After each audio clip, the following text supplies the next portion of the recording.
Chelad international stadium യാഥാർത്ഥ്യമാക്കാൻ നടപടികൾ വേഗത്തിലാക്കുമെന്ന് Shibu തെക്കുമുറം MLA. പറഞ്ഞു.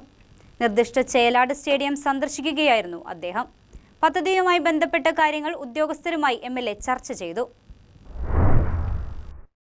വി.ഡി. സതീശൻ സർക്കാരിന്റെ കീഴിൽ പ്രഖ്യാപിച്ച വികസന പദ്ധതികളുടെ ഭാഗമായ 10 വർഷമായി മുടങ്ങിക്കിടക്കുന്ന ചേലാട് ഇന്റർനാഷണൽ സ്റ്റേഡിയം പദ്ധതി യാഥാർത്ഥ്യമാക്കുന്നതിനുള്ള നടപടികൾ വേഗത്തിലാക്കാൻ കോതമംഗലം എം.എൽ.എ. ഷിബു തെക്കുമുറം സ്റ്റേഡിയം സ്ഥലം സന്ദർശിച്ചു. പദ്ധതിയുമായി ബന്ധപ്പെട്ട സാങ്കേതികവും ഭരണപരവുമായ കാര്യങ്ങൾ ബന്ധപ്പെട്ട ഉദ്യോഗസ്ഥരുമായി എം.എൽ.എ. ചർച്ച ചെയ്യുകയും നിർമ്മാണ പ്രവർത്തനങ്ങൾ എത്രയും വേഗം ആരംഭിക്കുന്നതിനാവശ്യമായ തുടർ നടപടികൾ സ്വീകരിക്കുമെന്ന് അറിയിക്കുകയും ചെയ്തു. തുടർന്ന് MLA. Chelad government polytechnic college സന്ദർശിച്ചു.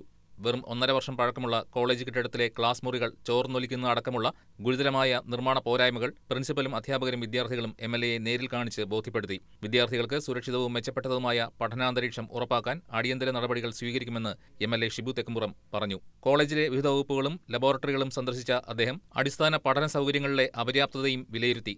കമ്പ്യൂട്ടർ സൗകര്യങ്ങളുടെ കുറവ് വിദ്യാർത്ഥികളുടെ പഠനത്തെയും പ്രായോഗിക പരിശീലനത്തെയും പ്രതികൂലമായി ബാധിക്കുന്നതായി മനസ്സിലാക്കിയ അദ്ദേഹം എം.എൽ.എ. ആസ്തി വികസന ഫണ്ടിലൂടെ ആവശ്യമായ കമ്പ്യൂട്ടറുകളും അനുബന്ധ ഉപകരണങ്ങളും ലഭ്യമാക്കുമെന്ന് പറഞ്ഞു. പിണ്ടുവന ഗ്രാമപഞ്ചായത്ത് president K P. George, vice president Latha Shaji, വിദ്യാഭ്യാസ ആരോഗ്യ standing committee chairperson Sibi James, മറ്റ് ജനപ്രതിനിധികൾ, ബന്ധപ്പെട്ട ഉദ്യോഗസ്ഥർ തുടങ്ങിയവർ എം.എൽ.എയോടൊപ്പം ഉണ്ടായിരുന്നു. News desk KCB news.